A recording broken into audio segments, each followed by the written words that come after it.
মোটা মোটা এরকম মোটা চামড়া তা নয়, পিঠের চামড়া মোটা মোটা এমন চামড়া নয়। তার মানে কি, মোটা চামড়া বলতে যাদের আক্কেল মোটা, যাদের ব্যবহার মোটা, যাদের বুদ্ধি মোটা, যাদের চরিত্র মোটা, এমন মোটা চরিত্রওয়ালা লোকেদেরকে আল্লাহ রাব্বুল আলামিন ঘেন্না করেন, তাদের দেখতে চান না। জিজ্ঞেস করা হলো কেমন মোটা চামড়া? তো রাসূলুল্লাহ তার ব্যাখ্যা দিয়ে বলছেন, জিফাতুন বিল লাইলি ওয়া হিমারুন বিন নাহার। রাতের বেলায় যে ছেলেটা ঘুমাবে, রাতের বেলায় যে মেয়েটা ঘুমাবে, ঘুমাবে তো কেমন ঘুমাবে? মরা কুকুরের মতো ঘুমাবে। আর সকাল যখন জাগবে তখন জিন্দা গাধার মতো জাগবে। জাগবার পরে সে হবে জিন্দা গাধা, আর ঘুমাবার পরে হবে সে মরা কুকুর। এগুলো আল্লাহর পছন্দ নয়। আপনি বলবেন মুল সাহেব, কে মরা কুকুরের মতো ঘুমাই? তাহলে বিষয়টাকে তো বুঝতে হবে রাসূলুল্লাহ এমন কথা কেন বললেন। কুকুর যদি বাস্তবিক মরে যায়, আপনি যদি গ্রামের বাইরে ফেলে দিয়ে আসেন, তো বুধবারের দিন সকালবেলায় ফেলে দিয়ে আসলেন, ট্যাংটা উপর দিকে ছিল কুকুরের। বৃহস্পতিবারের দিন আবার ওখান দিয়ে হাঁটার কালে দেখবেন তো ওই ট্যাংগুলো উপর দিকেই আছে, নিচু দিকে তো হয়নি। মুখটা বাঁকা ছিল তো বাঁকাই আছে, মুখটা সোজা হয়নি। আরেকদিন পরে যদি দেখতে যান, দেখবেন পা উপর দিকে হয়েই আছে। তো মরা কুকুরের অবস্থার যেমন পরিবর্তন নেই, তেমনি মুসলমানের বাড়িতে এমন একগুলো বেটি আর এমন একগুলো বেটা জন্মাবে যারা মরা কুকুরের মতো হবে, তাদের পরিবর্তন কিছু দেখতে পাওয়া যাবে না। মানে কি, পা হাত না ধুয়েই বিছানায় পড়ে যাবে। এটা হলো শোয়ার জায়গা। বিছানায় শুতে গেলে একটা দোয়া পড়ে ঘুমাতে হয়। শতকরা ৯৯টা ছেলে ঘুমাবার কালে দোয়া পড়ার সুযোগ পাবে না। কেন যে মোবাইল চালাতে চালাতে সে ঘুমিয়ে যাবে। এদিকে হয়ে গেল খাম। আবার নবীজি বলছেন, রাতের বেলায় তুমি যদি একবার করে পট ঘুরো, এটা তো মানুষের নেচার, ঘুমাতে ঘুমাতে পট ঘুরবে। তো পট ঘোরার কালে যদি তোমার হুঁশ ফিরে, তো কমসে কম একবার তুমি মুখ দিয়ে একটা জিকির করো, হয় আল্লাহ বলো, না হয় সুবহানাল্লাহ বলো, না হয় লা ইলাহা ইল্লাল্লাহ বলো, কিংবা আলহামদুলিল্লাহ বলো। এটাও বাদ। কোনো কারণে যদি ছেলেটা ভয় খেয়ে যায়, আর ভয়ের কারণে যদি তার ঘুম ভেঙে যায়, তাহলে নবীজি বলছেন, বাজে স্বপ্ন দেখার পরে যদি ঘুম ভেঙে যায়, তো সাথে সাথে বলো আউযুবিল্লাহ আউযুবিল্লাহ আউযুবিল্লাহ, আর বাম দিকে থুতু ফেলে দাও। এই শব্দটা যদি বলতে পারো, তোমার খাতায় নেকি বলে লেখা হবে। তো আমার এই গুন্ডা ছেলে জীবনে কোনোদিন আউযুবিল্লাহ কাকে বলে জানি না। আবার সেও বলছে, আমি স্বপ্নে কোনোদিন ভয় পেয়েছি তাও নয়, আমি যে জেগেছি ভয় খেয়ে তাও নয়। তারপরে শুনুন, যদি একটা মানুষের রাতের বেলায় বারাত লাগে, পেশাব যায়, পায়খানাতে যায়, পায়খানাতে যেতে গেলে তাকে একটা দোয়া করতে হবে, আল্লাহুম্মা ইন্নী আউযু বিকা মিনাল খুবুসি ওয়াল খাবায়েসি। এটা হলো একটা দোয়া, মানে এটা হলো সওয়াবের জিনিস। আবার পায়খানার ঘর থেকে যখন বেরিয়ে আসবে, তখন আল্লাহ তাআলাকে বলবে গুফরানাকা, হে আল্লাহ তুমি আমাকে মাফ করে দাও। এটা হলো বড় পবিত্র জিনিস। কিন্তু রাতের বেলায় যদি পেশাবকে লাগে, বা তো দোয়া যাবার বেলাও বলবে না, আসার বেলাও বলতে পারবে না। যখন ফজরের আজান হবে, আসসালাতু খায়রুম মিনান নাওম, কানে আর আজান যাবে না, ঘুমিয়ে থেকে যাবে।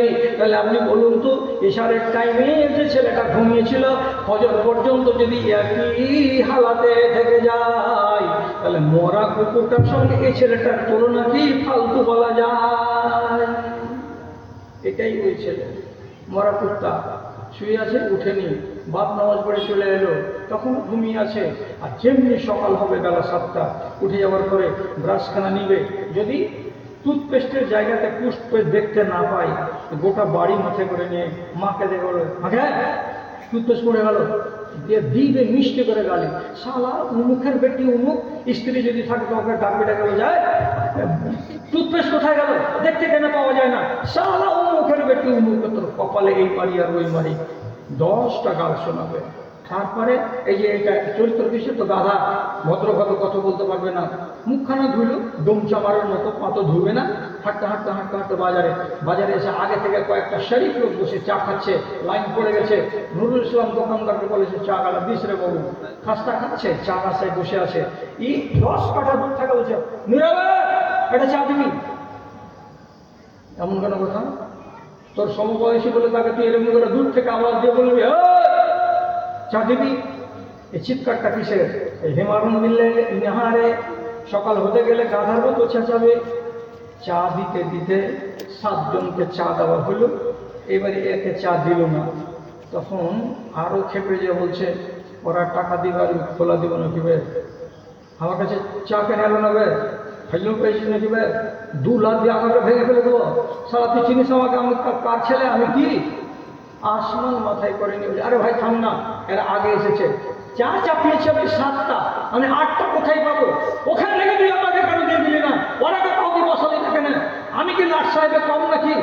সাত কথা বলে আসমানকে মাথায় করে নিবে, এটাকে দিনের বেলায় বাধা।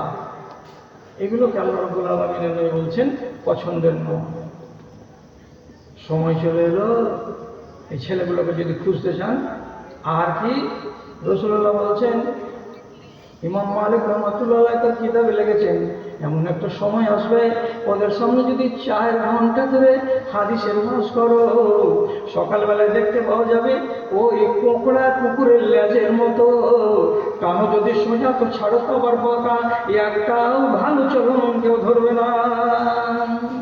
যেমন যেমন ছেলে যদি বিয়ে করে নিজের বাপকে না বলে, বিয়ে জায়েজ।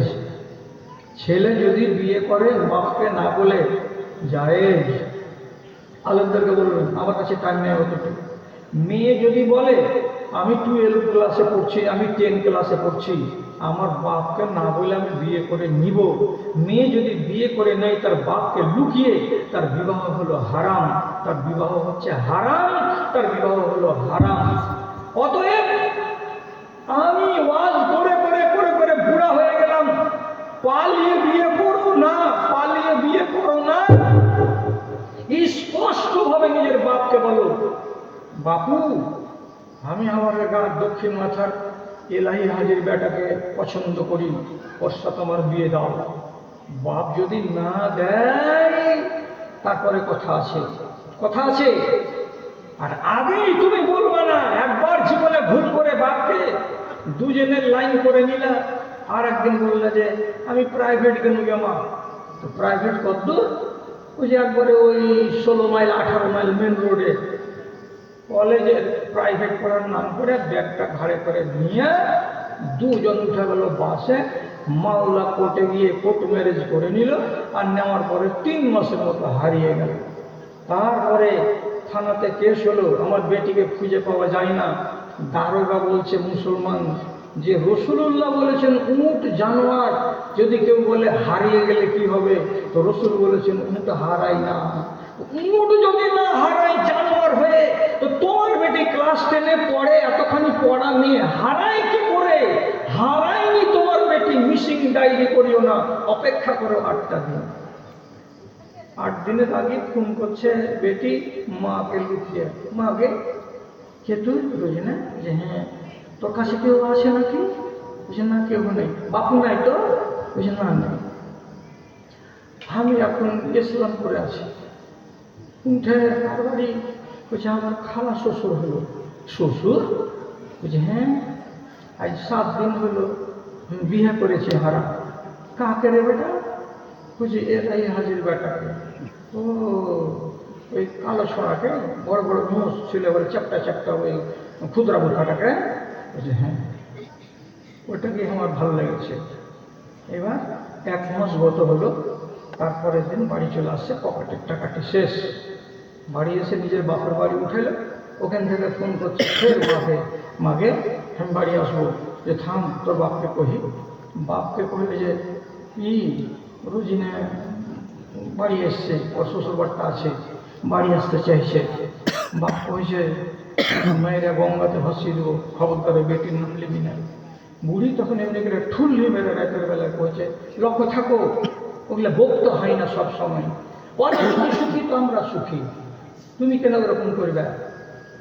কি করবে? বড় বড় ভাইয়া বাবু আর ওরই কাছে সবাই কাবু। 2 দিন বললো, 3রা দিনের দিন তখন এই বুড়া কইছে আসবে তো কি করবো, আসতে কহা তো রাতে আসতে কহিস, দিনে যেন না আসে।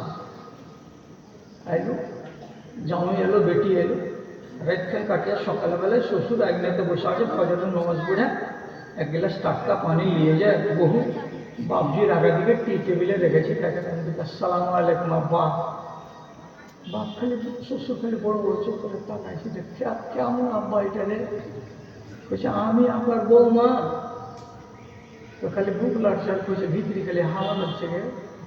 আর নিজের বেটার জীবনে আব্বা কাহে না, তুই পরের বেটি ভাই জীবনে আব্বা কহলি তো থাক থাক বাড়তে থাক। ইউ মেনে নিল, ও মেনে নিল।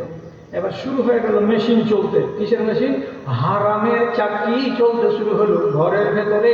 কার সামনে? তো বাপের সামনে। কার মজুদগি? তো বাবা মায়ের মজুদগিতে। ও হারাম বলে না, কেউ হারাম বলে না। 12 মাস পরে একটা বাচ্চা পয়দা হলো। দাদু বলছে ওরে আমার ভাই রে, আর দাদি বলছে ওরে আমার সোনা রে। বলে করে করে সবাই আদর করছে, কিন্তু কোনো বাড়ির লোক একজন বলে না যে এই যে হারামের চাকরি থেকে আটা বেরিয়েছে, এই আটাটাও যে হারাম তুই কি জানিস না? ছেলেটা জারজ, ছেলেটা জারজ। 4 ছেলের মা যদি হয়ে যায়, হাফ ডজন ছেলের মা যদি হয়ে যায়, জারজ। যতদিন পর্যন্ত ওই ছেলেটার কাছে শুয়ে থাকবে আর রাত কাটাবে, ততদিন ব্যভিচার করবে। কবরে যাবে তো জানি হয়ে যাবে, হাসরের ময়দানে উঠবে তো জানি হয়ে উঠবে। কেন? যেদিন তোমার ইজাব কবুল হয় সেদিন তোমার বাবা জানে না, তোমার বাবার অনুমতি তুমি নাওনি, শরিয়ত তোমার এটা পাওয়ার দেয়নি। হাদিসে লেখা আছে নিকাহুহা বাতিলুন, নিকাহুহা বাতিলুন, নিকাহুহা বাতিলুন। 3 বার বলা হয়েছে তোমার নিকাহ বাতিল, তোমার নিকাহ বাতিল, তোমার নিকাহ বাতিল। তাহলে আপনি বলেন শুধু কি মেয়ে ছেলেটি দায়ী, না এই জোয়ান ছেলেটাও দায়ী? কুলাঙ্গারের বাচ্চা, তুমি জানো না যে এই মেয়েটাকে এইভাবে ভাগিয়ে নিয়ে গেলে আমাদের বিয়া শরীয়ত সম্মত হবে না? তারপরেও কেন তুমি নিয়ে গেলে? কেন তুমি পজিশন তৈরি করতে পারলে না? কেমন তুমি পরিস্থিতিকে অনুকূলে টানতে পারলে না? শ্বশুরকে রাজি করে দেওয়ার পরে বিয়ে করার ব্যবস্থা না করে এত সাংঘাতিক সিদ্ধান্ত তুমি কেন নিতে গেলে? এটা হারাম নয়? হারাম। ওয়াজ শেষ করে দেব, তার আগে একটা কথা বলছি। আপনার এই দেহটা দুটো জিনিস নিয়ে গঠিত। একটা হলো আপনার হাড় মাংস দিয়ে তৈরি দেহ, আর এর ভেতরে লুকিয়ে আছে আর একটা জিনিস, তার নাম হলো রূহ, তার নাম হলো আত্মা। বুঝলেন? এই আত্মাটা এসেছে 7 আসমানের উপরে একটা জায়গা আছে, জায়গাটার নাম হলো ইল্লিয়ীন। ওই ইল্লিয়ীন থেকে এসেছে। যত রূহ আছে আল্লাহ রাব্বুল আলামিনের তৈরি করা, সমস্ত রূহ হলো পাক পাক পাক, সব পবিত্র পবিত্র।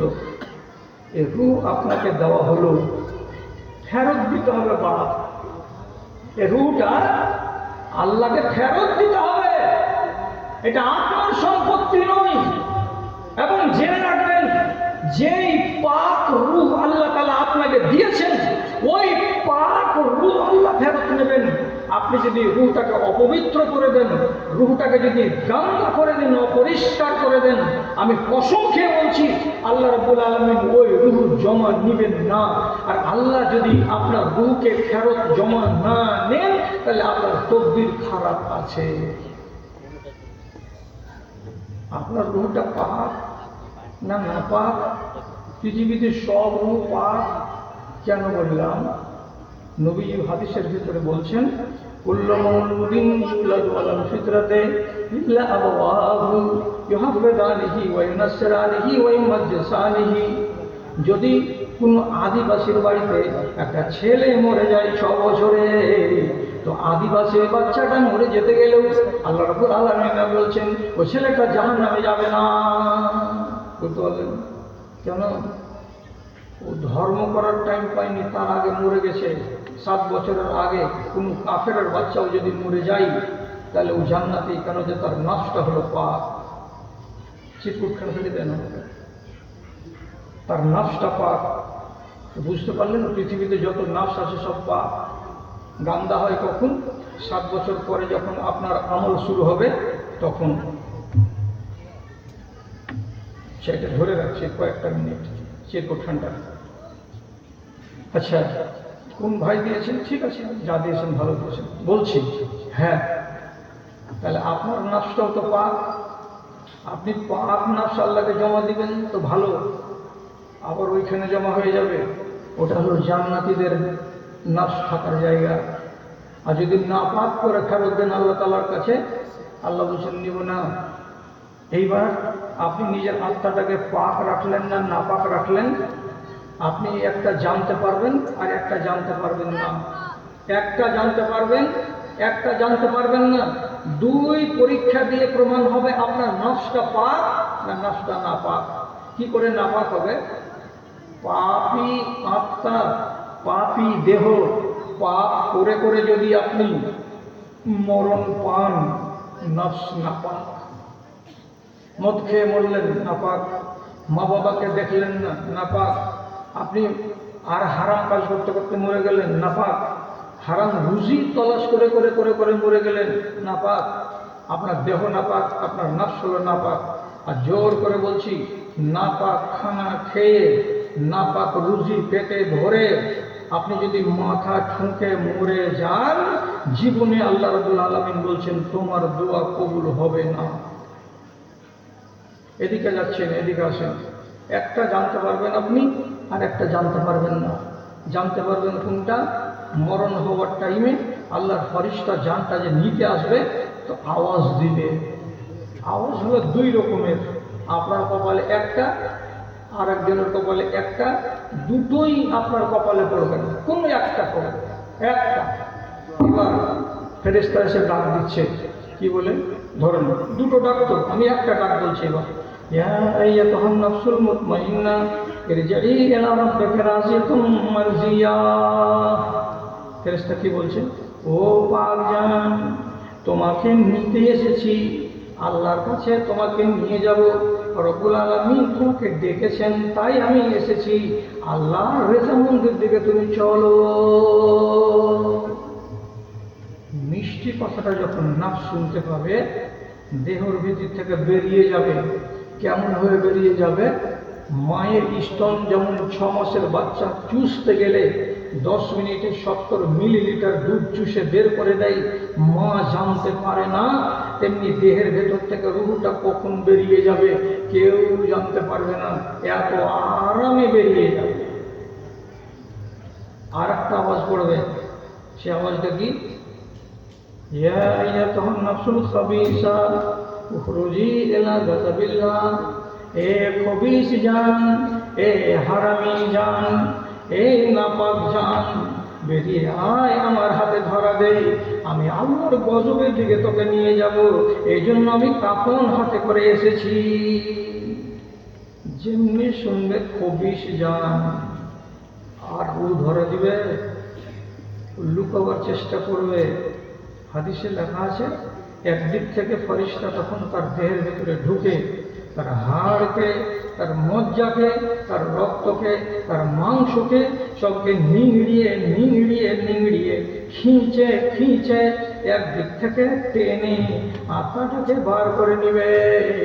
যেমন কুসুরকে মেশিনে দিতে গেলে একদিক দিয়ে ছোবড়া বেরিয়ে যায় আর আর একদিকে রস বেরিয়ে যায়, ওই রকম আপনার দেহটাকে পিষে পিষে টুকরা টুকরা করে রেখে দেবে ভেতরে।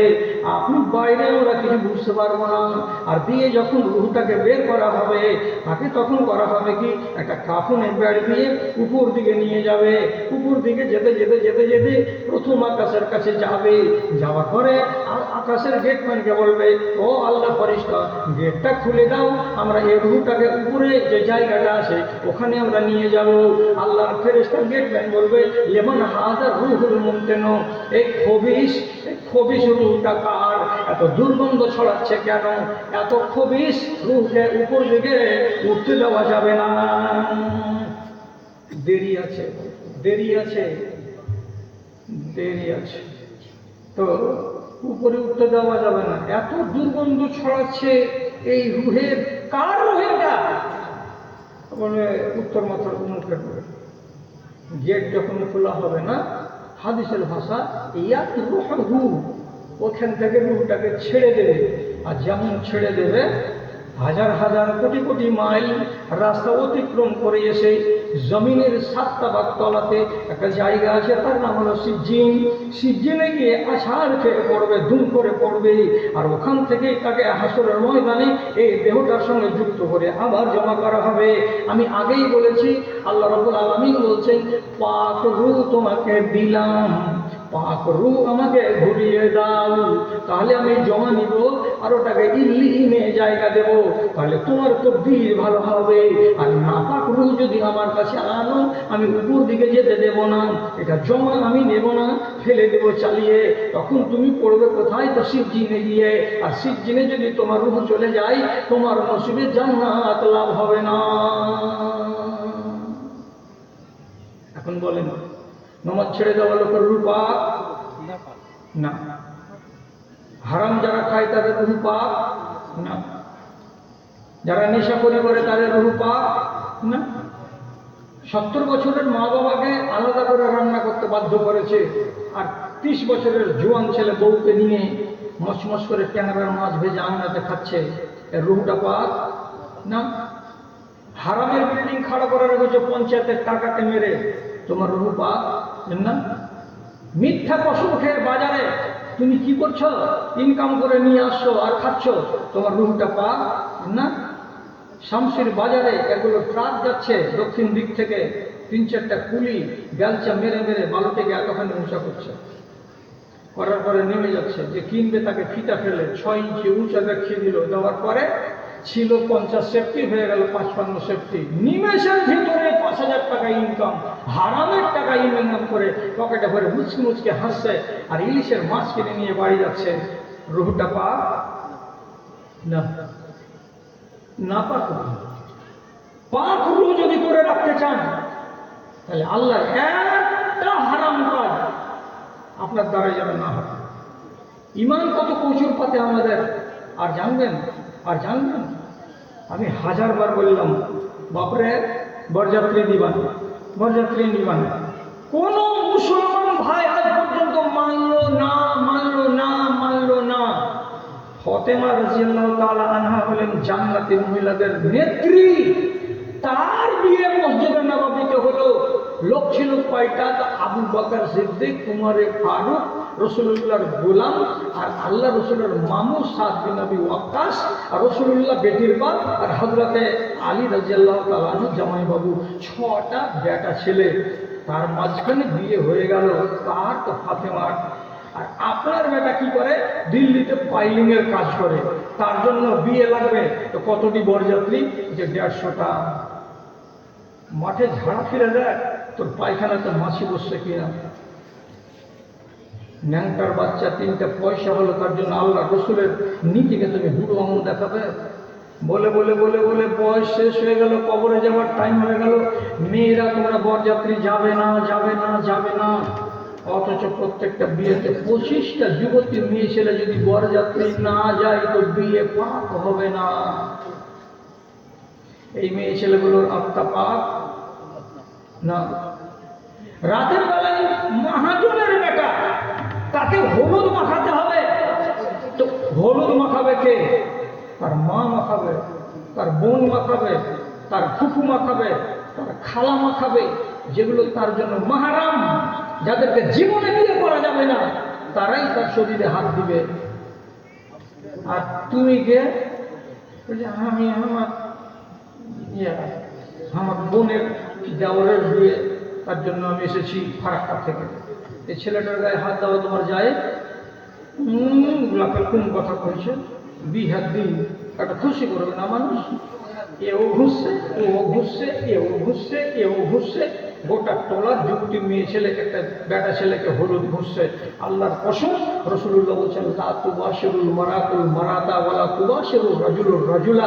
কোনো ছেলে কোনো মেয়েকে, কোনো মেয়ে কোনো ছেলেকে গায়ে গা লাগাতে পারবে না, এমনি করে চামড়ায় চামড়া লাগাতে পারবে না।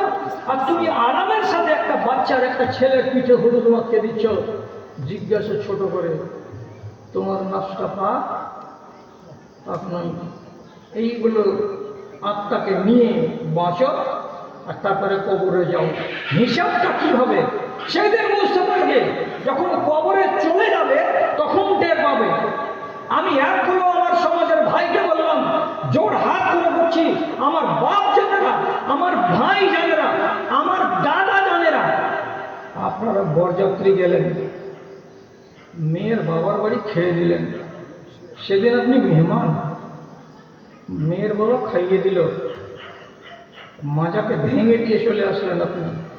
150 জন লোকের আয়োজন, চারটিখানি কথা নয়, এতগুলো খোরাক খাইয়ে দিল মেয়ের বাবা, পয়সা চাইল না। পরের দিন আপনার বাড়িতে যেটা দাওয়াত হবে, এই দাওয়াতটা হলো রসুলের সুন্নাত, এই দাওয়াতটার নাম হলো ওয়ালিমার দাওয়াত। ওয়ালিমার দাওয়াতটা আপনি খাওয়ান আর লোককে খাইয়ে তার কাছে দোয়া নেন, এটা হলো রসুলুল্লাহর তরিকা। আপনি আপনার বাড়ির দাওয়াতটাকে এমন সিস্টেম করলেন, যতটি লোক খানা খেলো, এক গেট দিয়ে ঢুকলো, আর এক গেট দিয়ে যদি বের হচ্ছে, তো কলমের খাতা নিয়ে মালা কলম টেবিল পেট বসে আছে, খিলুল করবেন টাকা গুনবেন, টেবিলের কাছে খাড়া হয়ে বিছিয়ে কোন রকম করে পকেট থেকে লাজে পড়ে 500 টাকা দিয়ে দিল, লিখে নিল সলমান সর্দার 500 টাকা। আর একজন এলো একটা স্টিলের এত বড় ডোল লিখে দিল, স্টিলের ডোল কত টাকা, 700 টাকা। একজন প্রেশার কুকার দিল, লিখে নিল প্রেশার কুকার। জমা করছে, কে তো মোহরিল, কেন দিচ্ছ বাবা টাকাগুলো? খেয়েছি যে গরুর মাংস দিয়ে ভাত, তো টাকা দিতে হবে না? আপনি বিচার করুন আল্লাহর ওয়াস্তে, ওইটা দাওয়াতের হাদিসের কোনো কোনাতে নাম খুঁজে পাওয়া যাবে না, আপনি অন্যায় খেয়ে আসছেন। আর এইটা দাওয়াতের হাদিসের নাম আছে, এটা খাওয়াতে হবে বিনা পয়সাতে, লোকের দোয়া নিতে হবে। সেখানে আপনি টাকা নিলেন আর নিয়ে দাওয়াত খাওয়ালেন, আপনার কাজটা কি ভালো হয়েছে? ভালো হয় না। যদি টাকা নিয়ে খাওয়াবেন, অন্য একটা দিন করেন না, সেদিন কেন করলেন? এটা তো ওয়ালিমার দিন, রসুলুল্লাহর সুন্নাতের সঙ্গে আপনার সুন্নাতকে জড়িয়ে দিয়ে আপনি গোজামেল করে দিয়ে ঘোলা জলে মাছ ধরতে চাইছেন। এটা ইমান সলিড ইমান নয়, ইমান প্রচুর পাতের ইমান। একজন দালাল পাইকার গরুর কুমেরপুর হাটে সারাদিন গরুর হাটে হেই হেই করে সন্ধ্যাবেলায় স্টেশনে এসেছে, রোজার মাস, এতটি মুড়ি নিয়েছে কাগজে আর নিয়ে লুকিয়ে দিয়ে বসে আছে। ট্রেন এলো, বিনা টিকিটে উঠে গেল, ভাড়া করে টাকা তো 10 টাকা। হরিশ্চন্দ্রপুর আসেনি, টিটি এসে বলছে টিকিট দাও। কারণ যে টিটি বাবু টিকিট কাটতে পারিনি, দৌড়াতে দৌড়াতে দৌড়াতে দৌড়াতে সে ট্রেন ধরেছে। টিকিট তোমাকে দেখ, তোমাদের চরিত্র খারাপ হয়ে গেছে, বিনা টিকিটে চলে টিকিট কাটিনি। চট করে বগলের তল থেকে মুড়ি ঠোঙাকে বাইরে করে দেওয়া, বলছে রোজা মুখে করেছি। কোন মুখে বলছে? রোজার মুখে ঠোঙা হাতে করে আছে মুড়ি। টিটি তখন দাঁতে আঙুল কেটে বলছো, রে সুবহানাল্লাহ, তো পাকা ইমানদার হয়ে এটা। আসলে তো রমজান মাস, একটু পরে সূর্য ডুববে, তখন ইফতার করবে। তাহলে ঠিকই লোকটা দৌড়াতে দৌড়াতে ট্রেন ধরেছে। কি করবে এবার? এ তো ভাড়া টাকা, 10 টাকা বাহির না করে তল পকেটে হাত দিয়ে আন্ধারে আন্ধারে হয়েছে, একটা 5 টাকার কয়েন দিয়েছে, টিটির হাতে দিয়েছে, একটা ধরছে। টিটি বলছে 5 টাকা দিয়েছো, 10 টাকা দাও না। তখন বলছে এটা লেন, কিছু আপনার হোক, কিছু আমারও হোক, 5টা টাকা হোক আমার, আর 5টা টাকা হোক কার? টিটির। এই 5টা টাকার জন্য বলি দিয়েছে কাকে? 2 মিনিট আগে রমজানের রোজা। আহারে ইমান, এই ইমান নিয়ে আপনি বলছেন আমার নফস পাক আছে, আমি মরলেই আল্লাহ ফেরেশতারা ঘাটা দেখছে আমাকে নিয়ে যাওয়ার জন্য। তওবা করেন। কণ্ঠ আমার ক্ষীণ হয়ে গেল, কণ্ঠ আমার ক্ষীণ হয়ে গেল, অবশ হইল পা, শত হাত দিলেও অচেতন জাতি, কেউ চেতন হইল না রে, কেউ চেতন হইল না। ধর্মের গলে চলিতেছে ছুরি, মুমিন কাঁদিছে দুঃখে, কোরআন হাদিস কাপড় মুড়িয়া, কমিন হাসিছে সুখে রে, কমিন হাসিছে সুখে। দানবের রূপ ধরেছে মানব, কোনো লজ্জা হইল না, শত হাত দিলে অচেতন জাতি, কেউ চেতন হইল না রে, কেউ চেতন হইল না। সমাজের ভার কাঁধে লইয়াছে গায়ের গুন্ডা যারা, সমাজের ভার কাঁধে লইয়াছে গায়ের গুন্ডা যারা। 2 নম্বর যাদের জাত পরিচিতি, 1 নম্বর রাজ তারা, 1 নম্বর রাজ তারা। কোরআন হাদিস সব বশে করিয়াছে, খোঁজ কাজে লইল না। শত হাত দিলেও অচেতন জাতি, কেউ চেতন হইল না রে, কেউ চেতন হইল না। একটা চিরকুট এসছে, চিরকুট তার জবাব দিচ্ছে ছোট্ট